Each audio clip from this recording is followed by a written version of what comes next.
All right. Well, looks like we are live. Hermina, can you hear me? Yes, I can. Wonderful. Okay, everyone. I hope you all in Facebook world can also hear us. I'd like to welcome you to the Ocean Steward Spotlight. I'm the Georgia representative for Oceana. My name is Paulita Bennett Martin, and I am here sitting in beautiful Savannah, Georgia, right here on the coast. And I'd like to thank you all for taking time to join us tonight. For those of you who are tuning in for your first time to see an Ocean Steward Spotlight, our hope with doing this program is that we get to highlight ocean stewards from all sorts of backgrounds, from diverse experiences and backgrounds and cultures, connecting more ocean lovers with stories that may be important or inspiring to them. So Oceana, we are a global ocean conservation organization, and we have many partners and allies in all of the places that we work, and this is our time to honor them and to shed the light on them. And before we get started, we usually like to recognize a significant event, something happening in the world. And I think we know that there is a giant and significant event right now. We just embarked into Black History Month, but I'm not even gonna try to attempt to explain the significance of this. I think that we're gonna get to some of that by talking with our wonderful guest tonight, who is an ally and a partner to Oceana here in Georgia. I am lucky enough to actually call her a friend as well. We have Miss Hermina Glass-Hill with us here on this Ocean Steward Spotlight. And Hermina is a wonderful person who started the Susie King Taylor Women's Institute and Ecology Center, which is based out of Midway, Georgia, here in the center of our coast. If you've never heard of Midway, Georgia, look it up. Look up Liberty County. I'm telling you, if I could live there too, I would. It is an amazing place with wonderful people. And so not only does she wear that hat of the center, which we'll get into during this discussion, she also does a lot of work through the faith-based community, which is an interesting intersection for environmental work. So before we go into the deep dive, we're gonna kind of break the ice here, Hermina. I'm gonna start by asking you the one question we like to ask everybody that comes on the show. What is the moment that you think of that you can point to that is that aha moment where you fell in love with the ocean? I wish that I could say that during my formative years that the moment began then, but I grew up in a very urban, concrete jungle, and that was not the case. It wasn't until I was probably about 10 years old that my family went to the beach in Florida. And when I looked around and saw the expansiveness and the flow and the magnitude, that there was no end to this. It was mystical, magical, magnificent. Where is the end of the ocean? And it was at that moment that all of the things that I had learned about the ocean, coming from my faith tradition, coming from my historical, cultural background, I fell in love with the ocean. And it made the songs and the art in which ocean is depicted come alive. And I'll share one of those songs. And the song is, you all know it. Wade in the water, wade in the water, children, wade in the water. God's gonna trouble the waters. So the symbolism of the ocean, the water, has this deep, deep cultural meaning, spiritual meaning. It's just magnificent. And when my sisters and I, like I said, we grew up in a concrete jungle. It was hot, hot. There was concrete everywhere. in the housing projects in Atlanta, and to experience that that that freedom away from the everyday toils of the city was something that I even treasure today. Wow, beautiful. Thank you. And thank you for giving us a little song as well. Oh, you're quite welcome. All right, Hermina, so check it. You work a lot at the intersection of history, culture, and the oceans and the coastlines with Susie King Taylor, with the Susie King Taylor Center, that is. Can you tell us a little bit more about this, maybe speaking to the role that the oceans play in creating the cultures that you engage with through the center, and also how cultures influence the oceans? What is that kind of back and forth relationship? Yeah, I don't know if that's a simple enough question, but I hope you can speak to it. Sure. The Susie King Taylor Women's Institute and Ecology Center was created to elevate the story of Susie Baker King Taylor, who was an African descended Gullah Geechee woman here from Liberty County, where I live, who escaped slavery.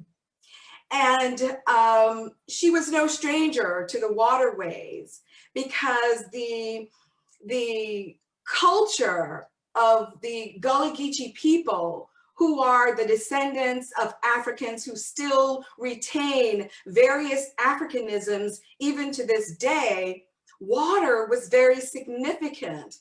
Mind you, water is how we got here.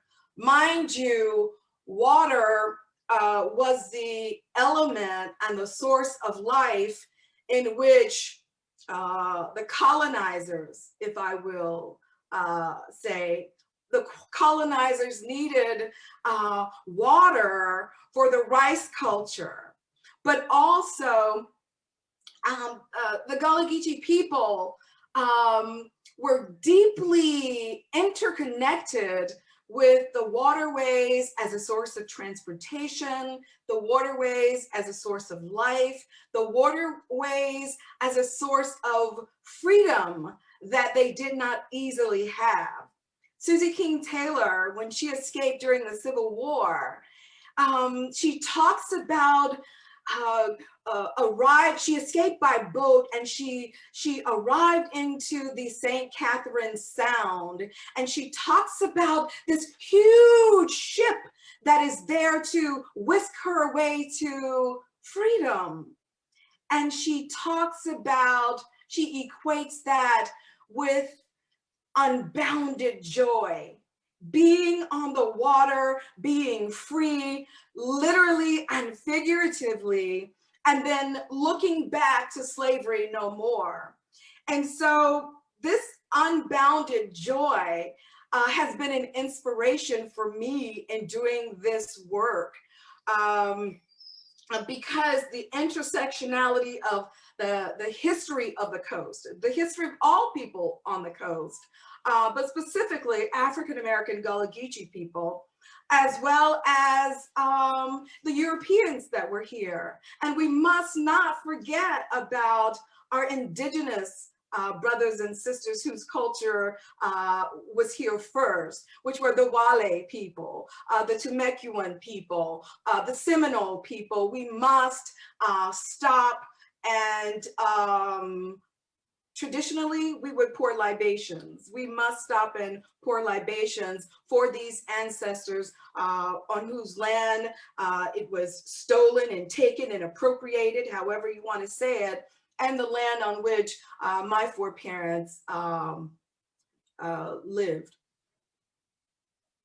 But you know, that brings me to one thing, and that is that I remember a story that Reverend C.T. Vivian told me about the ocean that has impacted my life in a very deep kind of way. And I think we might have a clip on that video. but I'm a child of the 60s. I was born in the 60s. And to have been born during that time of great social change, cultural change, has played a lot in my life. Let's take a listen. Now here's a whole ocean, you know, God's entire ocean, and you can't step in it because you're black. We're ready to do a wade-in. That's what we call it, a wade-in, right? And because we had to open the beach. It's about 20 or 30 of us. They were out in the water waiting for us. See? That was the thing, is that they had each other's hands, right, holding it like a net, right? And the deeper you came in, the more they backed up, because they're waiting for us to get up to our necks, and then they're going to jump on, right? One of them got anxious, and they all jumped. So this guy jumped on my back, and down I went, right? And my face was in the sand, right? And I started smiling to myself. I said, "This is it. I'd gotten through all the other things without getting killed, but this is it." Just moments after I said that, right to myself, is that, boom, off this guy, I come straight to the top. A policeman had waded in, and then suddenly the water was filled with them. So the policeman is going to arrest me. And I said, "Arrest me?" But then the cop turned out to be, you know, a nice guy. So there's also in this work, there's also the action of accessibility to the ocean, as just citizens, but also in the work of conservation and in the work of justice, as a creation care justice steward in the church, where much of my work is integrated through in creation care and stewardship, as well as creation justice. We deal with the issues of who has access to what and how. And that's a very significant part of the work that I do. Wow. Okay. Well, so that you just bridged into my next question, right? So I was going to ask you a little bit about that other hat you wear in the faith-based community. I know that you do a couple of other roles, and if you would tell us a little bit about that, but not just about the roles specifically, also what you're learning about within the faith-based communities.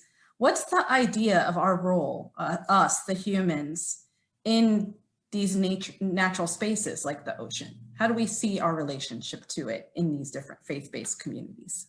Right. So I bring with me experiences with the Georgia Interfaith Power and Light, as well as I am the administrator of the MK Pentecost Ecology Fund at Savannah Presbytery. What these experiences bring together is this idea operating off of the cosmologies of the world. Every tradition has an explanation or a cosmology as to the origins of the world. Mine happens to be from a Christian perspective. And from that Christian perspective, there's this idea, it's not for everybody, but for me certainly, that we subscribe to the idea of creation care, stewardship, in which the planet, the world, the ocean was separated from the sky. The humans were made, the whales and the animals were made, and nature was made, and we are to be stewards of this beautiful world. And not stewards in the sense that we dominate the land, and not in the sense that it's nature versus human, but it's nature and humans, and that we can live together across species, across wildlife, across nature, in a way that We are better managers of nature and wildlife, and Mhm. that we love and care for it just as we would care for our brothers and our sisters, because we, as people of faith, we are called to love God and to love each other, which includes all of nature and all of creation. Love it. I love it. Okay, so one of these other species that you know I love a lot, and you Yeah. love a lot too, is the North Atlantic right whale, Yes. our baby. So I would love for folks to hear a little bit about what you've been doing to protect and advocate for the North Atlantic right whale. I mean, it's just what you're doing, in my opinion, is groundbreaking. It's beautiful. Please tell the audience about your work. Well, it's not just myself. It's myself included in a collective of Black women who are engaging in ocean care, ocean stewardship. I thank you for Whale Week. I thank you and your co-creator for Whale Week, because it was a perfect opportunity for the Coastal Black Women Oceans Memory and Conservation Collective, for us to emerge in this space from various perspectives, because we represent the African diaspora, from Jamaica to St. Croix to Haiti to Boston, Louisiana, and of course the Georgia coast. And the North Atlantic right whale being our state marine mammal, it just worked really well for the Susie King Taylor Women's Institute for us to align ourselves with this beautiful species who shares so much with us women. And the fact that the North Atlantic right whales have been coming here for thousands and thousands of years, calving and treading these ancestral waters back and forth, we thought to ourselves, they are our ocean sisters, and we need to lend our voices to the work of saving the North Atlantic right whales. We even started to talk about how they lactate as mammals, which is just amazing if you really delve into how the mother extends her lactation device to the baby whale. And so we're like, we're women, you know, we can lactate. And then we just started growing deeper into this. And then Alexis Pauline Gomes writes this totally rad book, Undrowned, Black Feminist Lessons from Marine Mammals, and we were like, we're onto something.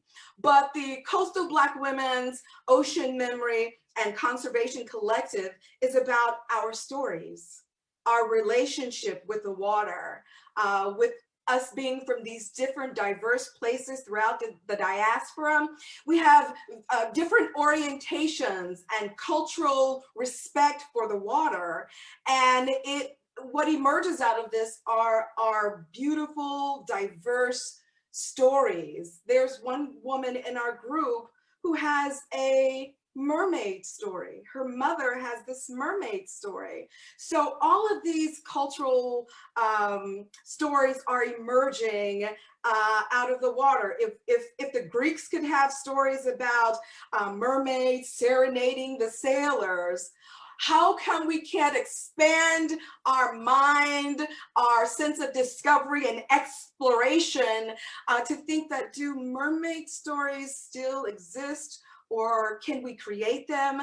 And so these are the kinds of things that we bring to this conservation space, this rich diversity of stories, these narrative experiences that are essentially drowned, are essentially muted in this environmental space when it comes to conservation. So we've done beach suites, we've gone to we've gone to several of the ancestral barrier islands here along the Georgia coast.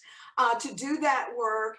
And also, as you know, we've partnered with Michaela Harrison, who does this incredible work in Bahia, Brazil, as whispering to whales. So she has been a part of the work that we've done in honoring and respecting the ocean, engaging the ocean, and then honoring this Leviathan, behemoth animal of the deep with much respect. It just is wonderful.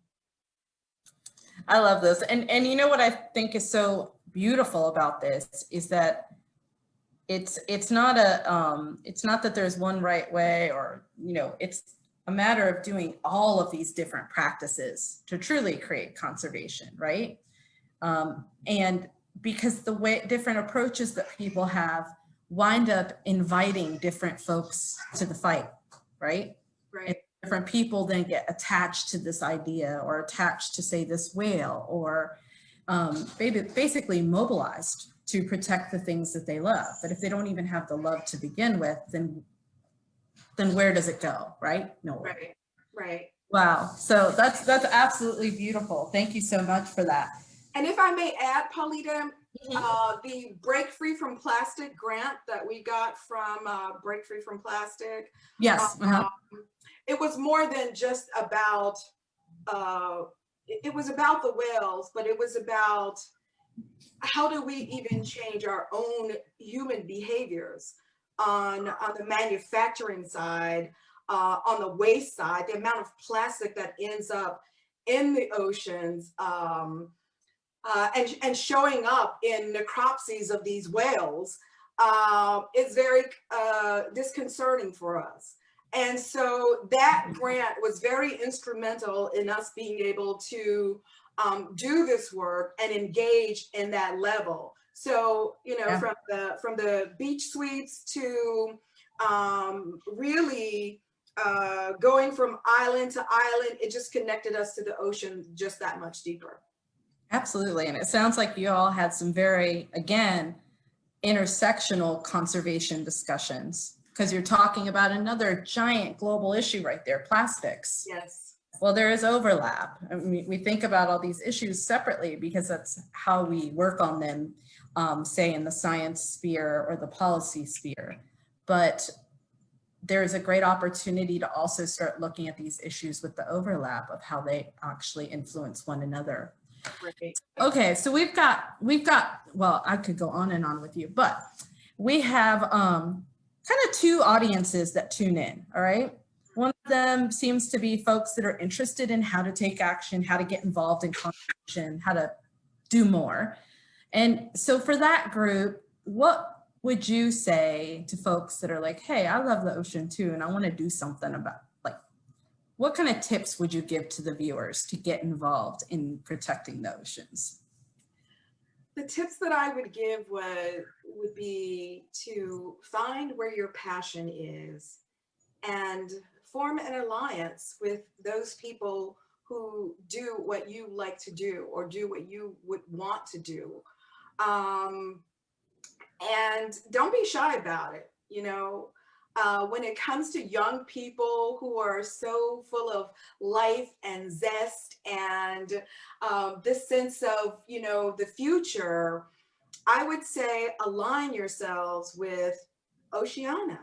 Align yourselves with groups that are doing the work that you want to do, because it's just not going to come to you. And certainly as a Black person, it's still not going to come to you, because I could go on and on and on about diversity and inclusion in this field of work. But, you know, there's this big world. And you don't have to have permission to go and engage. You can create your own opportunity, your own platform in which, if it's for the betterment and the healing of the ocean, I say, if you want to do it on your own, go ahead and do it. Start it. That's what we did. We didn't ask for permission to start the Coastal Black Women's Ocean Memory and Conservation Collective. We just said it needed to be done. because the world needs to be healed. The ocean needs to be healed. And the oceans are only as healthy as we are, and it works both ways. So I would say align yourselves. Alexis calls it pod up with somebody, you know, pod I up love with somebody. Yeah, hashtag pod up with the folks who are doing the things that you like to do. That's right. Wow. All right. Dig. Okay. So the other part of our audience is often people who are already in ocean conservation, right? The people that are doing it full time or maybe have been associated with an organization for 20 years. And they've been doing the work, but what kind of direction, what growth or transformation would you like to see in the ocean conservation world? What's your vision of the future of this world? Oh, it's wild. The future is full of so much hope. If we could only expand our ideas, our traditional ways of thinking and working in this space, when it comes to the who in this space. I love science just as much as the next person. The science is amazing. It's so intriguing, and the data really solidifies, you know, my position and many people's position on, you know, from the North Atlantic right whales and the conservation of that beautiful animal to climate change. And I think for those who are in this space, and some of whom I have worked with, I would say expand your philosophy of the who, the what, the when, and the how. And it makes for a richer, deeper understanding of ocean work and ocean conservation when you can embrace and accept these diverse, rich stories and experiences from artists. Look at Pam Longobardi, her work.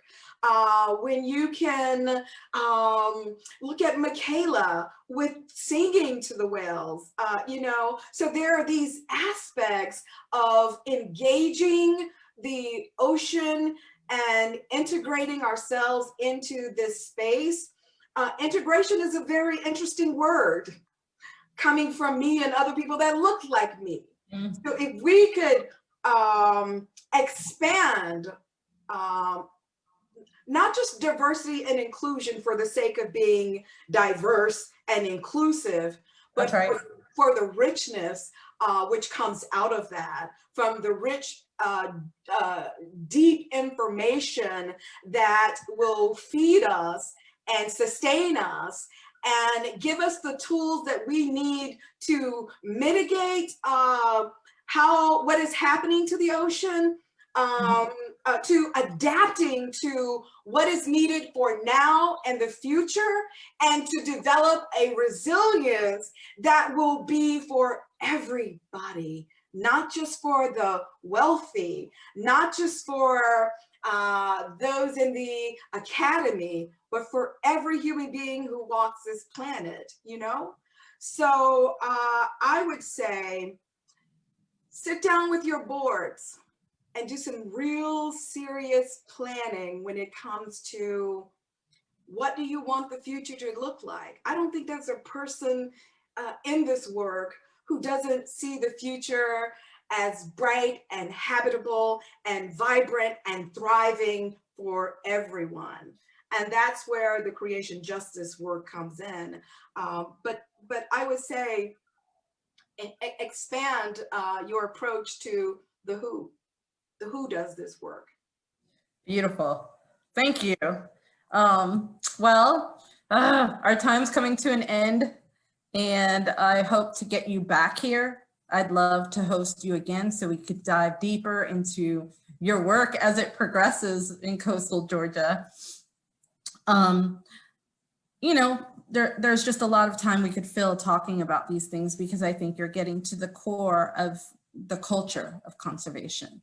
And And that core really, that's why we call it Ocean Steward Spotlight, should be about the stewardship, because that flows out from just protecting one thing to thinking about it from a more philosophical position. Okay, so before we sign off, do you have any final words that you want to throw out there? No, but just go ahead and save the North Atlantic right whales. We're working really hard on that, and thankfully, in good news, 14 calves this year, right? That's a big up right there. So Yeah. we're really feeling good about that, but there's opportunities to get involved, and I won't go into that too much, but follow any regional Oceana page and you will see information about next week's rally to save the North Atlantic right whale. It's on Tuesday at 4:30 p.m. Just throw that out there for you. And we will be hosting the next Ocean Steward Spotlight same time, 6 p.m. It'll be on Thursday, February 18th. And it's blasted out through all of the regional Oceana pages. So it's super easy for you to find. Go to your favorite page.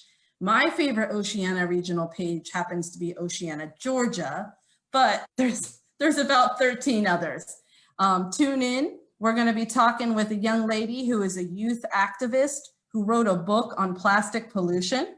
Her name is Hannah Testa, and she started an organization called Hannah for Change while she's a teenager. I really need to speed myself up if I'm going to catch up with someone like her, putting me to shame already.